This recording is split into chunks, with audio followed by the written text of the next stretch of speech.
Pekne vás pozdravujem. Dnes som si pre vás pripravila tento ultra jednoduchý návodík, vhodný aj pre začiatočníkov. V kombinácii s touto krásnou efektnou vlnou, ako môžete vidieť, to vytvára taký 3D efekt, čiže tá šatka je naozaj veľmi zaujímavá. Použila som na ňu ponožkovú vlnu od Lioness du Nord, Paint Gradient Sock, akurát, že inú farbu ako túto. Ja pre účely tohto videa použijem takúto farebnú kombináciu, je to 10 farba. Táto bola tuším 11 alebo 12, neviem, nájdete si ju na e-shope, ak budete mať záujem, link bude pod videom. Háčik 4 a 2 klpká a vytvoria vám takýto krásny výsledný efekt. Nakoľko oni tie vlny sú vlastne robené tak, aby vyšli rovnaké ponožky z toho, tak ako môžete vidieť, tie prechody sa vlastne naozaj plynule a veľmi pravidelne striedajú. Čiže potiaľ to vyšlo vlastne potiaľ to vyšlo to prvé klpko a toto je to druhé klpko, tým, že vlastne nám to tam už naberá na očkách v jednom riadku. Šírka je 170 cm tejto šatky a stredová šírka je 80, takže z tých dvoch klbiek vyšla celkom relatívne aj veľká, a to vďaka naozaj tomuto jednoduchému nepapkavému návodu, keďže je to iba dlhý stĺpik v kombinácii s reťazkovými očkami.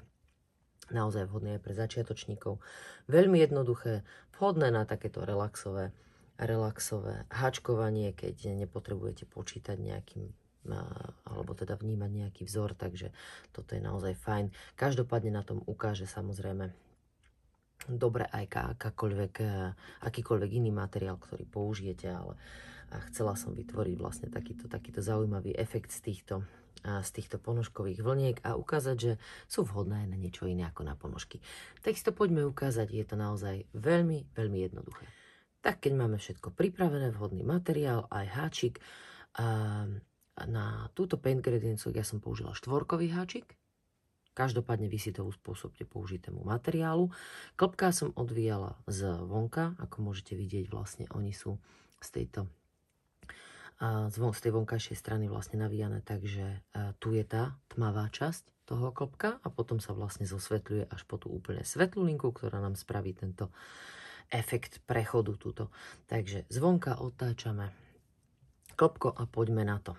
Hneď začiatok je magický kruh. Ten si samozrejme uspôsobte, ako uznáte za vhodné. Ja ho robím takto.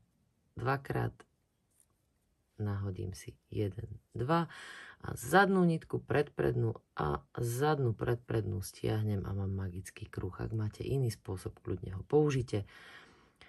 Na začiatok do magického kruhu základový riadok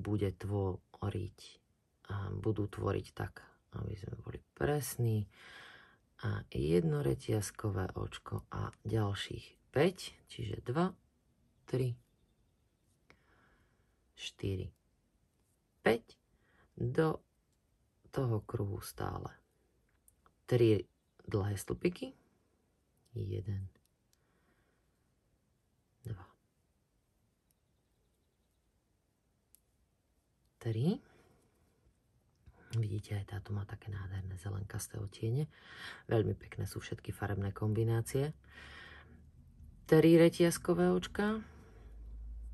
Ešte 3 dlhé stĺpiky. 1, 2 a 3. 2 reťazkové očka a dlhý stĺpik. Zatiahnem si magický kruh, mám základový riadok. Hneď plynule budeme pokračovať k druhému riadku, ako aj každému plnému riadku, nakoľko sa nám budú striedať len 2 druhy riadkov, a to je tento plný s dlhými stĺpikmi a potom tento okienkový, ako ho ja rada nazývam. Tak poďme na to. Každý plný riadok bude vyzerať nasledovne. 5 reťazkových očiek. A tuto do tejto medzery, ktorú sme vytvorili vlastne z tých reťazkových očiek, urobíte 2 dlhé stĺpiky. 1 a druhý. Do každého očka dlhý stĺpik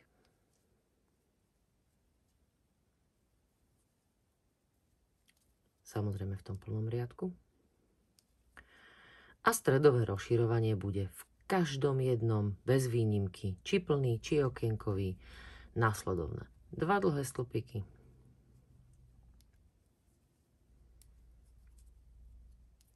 Tri reťazkové očka a 2 dlhé stĺpiky do tejto rohovej medzery. Takže toto bude v každom jednom riadku. Samozrejme druhá strana zrkadlovo, do každého očka dlhý stĺpik.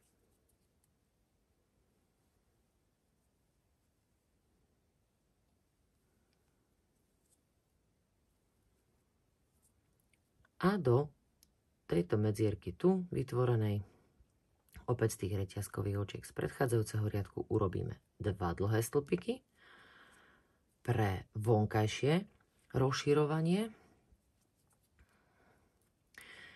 1 reťazkové očko a 2-krát nahodený dlhý stĺpik vlastne do tohto tretieho reťazkového očka, keďže tam sme začínali reťazkovými očkami.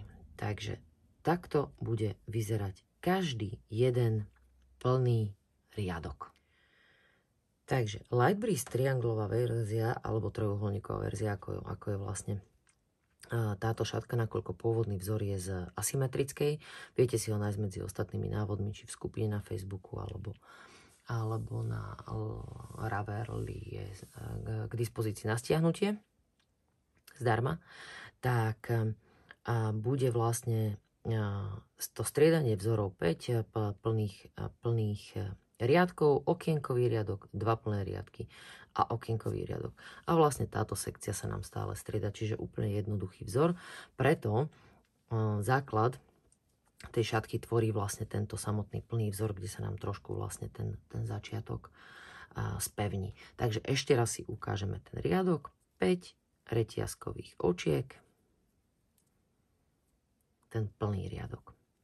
Do medzierky 2 dlhé stĺpiky pre rozširovanie po stranách šatky a do každého očka dlhý stĺpik. Nevynecháme, pretože potom ma vlastne v tých okienkových riadkoch vzor skontroluje samozrejme. Tam vám musí vychádzať jednoznačne. Takže budeme aj si to vedieť skontrolovať, či sme niekde vlastne v týchto plných riadkoch nepridali alebo neubrali očko. No a rozširovanie stredové už sme hovorili. 2 dlhé stĺpiky, 3 reťazkové očká a 2 dlhé stĺpiky do stredovej rohovej medzery. Rohovej alebo stredovej. No a tu takisto do každého očka dlhý stĺpik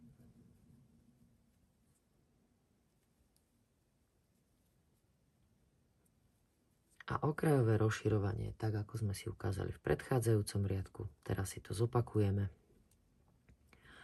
Do medzierky z tých reťazkových očiek alebo z toho reťazkového očka urobíme opäť túto 2 dlhé stĺpiky,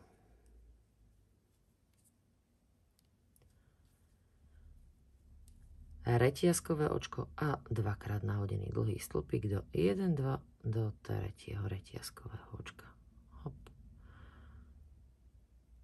Takto. Tak. Takže ja si zvyknem stále začisťovať nitky na konci práce, neviem ako vy, takže toto si tu stále takto poťahujem chvíľu. To ešte bude trvať. No, máme základové 3 riadky.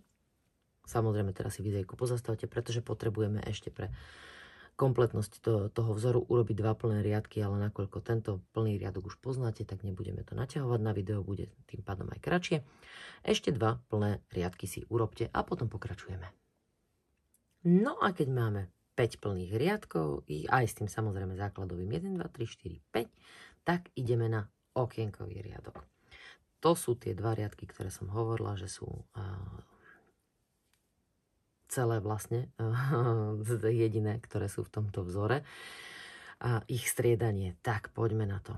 1, 2, 3, 4, 5. tak ako som hovorila, okrajové očká a rozširovanie a takisto stredové budú totožné v každom jednom riadku, nezávislo od toho, či je to plný alebo dierovaný.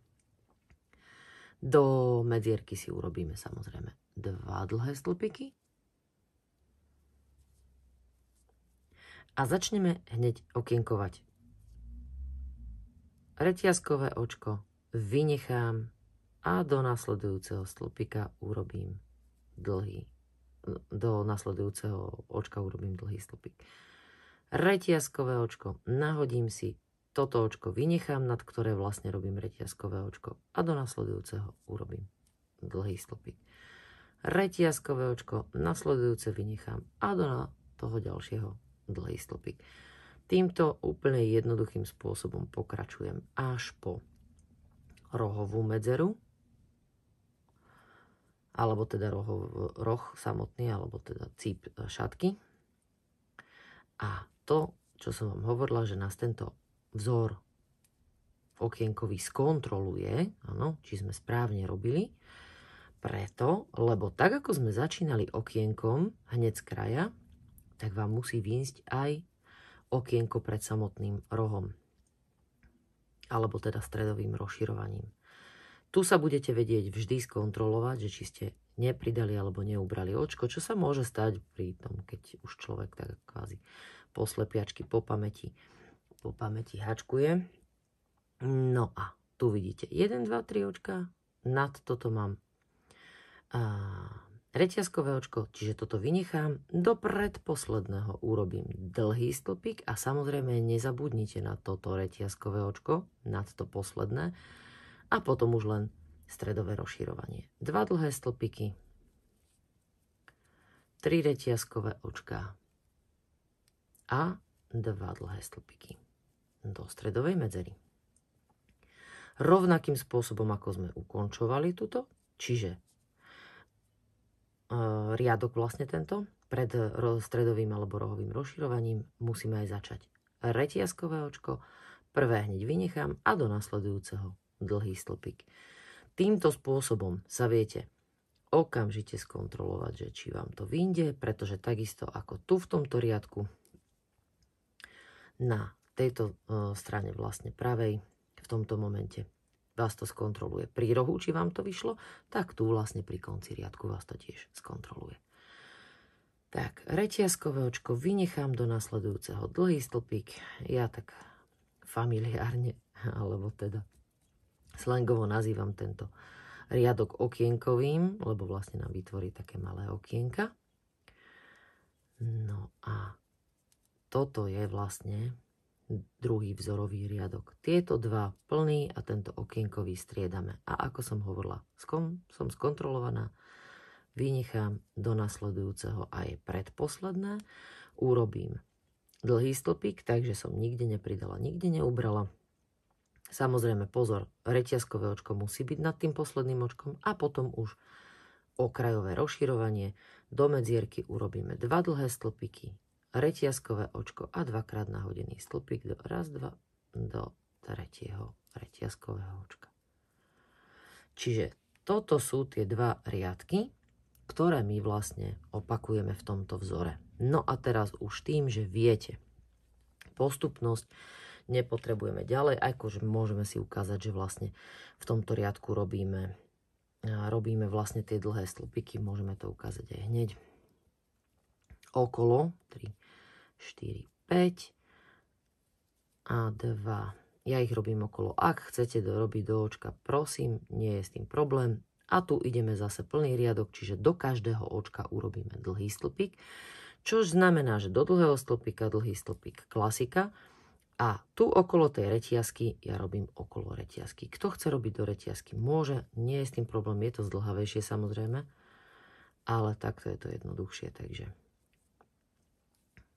okolo reťazky do dlhého stĺpika dlhý stĺpik a okolo reťazky a do dlhého stĺpika dlhý stĺpik.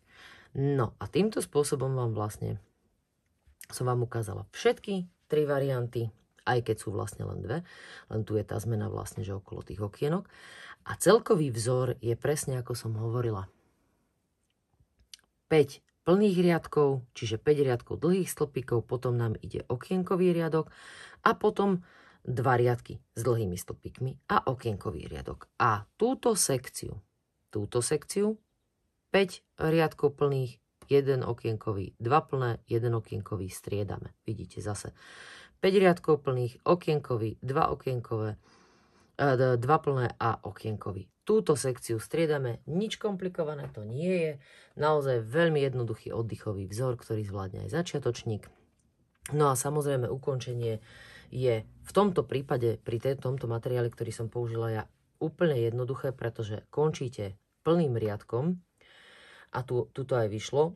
Sice tu vyšli vlastne 1, 2, 3, 4 a vyšlo dokonca plných 5 riadkov z tých 2 klbiek, aby sme boli presní, a vlastne aj krásne to lemovanie spravil ten efekt samotnej tej vlny. Ak budete chcieť na to niečo, ja si osobne myslím, že na tento jednoduchý vzor vlastne nepotrebuje to nejakým spôsobom pridávať žiadne lemovanie a hlavne nie špeciálne pri tejto vlne, kde by sme vlastne stratili ten efekt toho 3D efektu z tej samotnej farebnosti, ktorú vytvára tá vlna.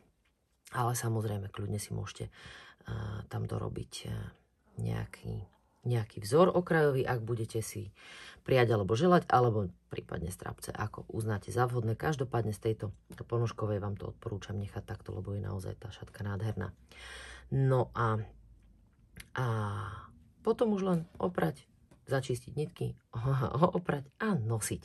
Takže nech sa vám dobre nosí. Každopádne je to olympiádový vzor. Ako už môžete vedieť, tá olympiáda nám tu už pár rokov beží s týmito mojimi návodmi. Keď sa budete chcieť zapojiť, všetky informácie si nájdete tuto dole pod videjkom a môžete aj vyhrať nejaké tie ceny, ak súťažíte s materiálom z nášho e-shopu. Takže želám krásne tvorenie, nech sa vám dobre pracuje, či už s týmto materiálom, alebo s ktorýmkoľvek, ktorý si zvolíte, a nech sa vám ten ľahký vánok, ktorý z toho vznikne, lebo tá šatka je naozaj aj ľahulinká, aj taká vzdušná, dobre nosí. Pekný deň prajem a vidíme a počujeme sa niekedy na budúce.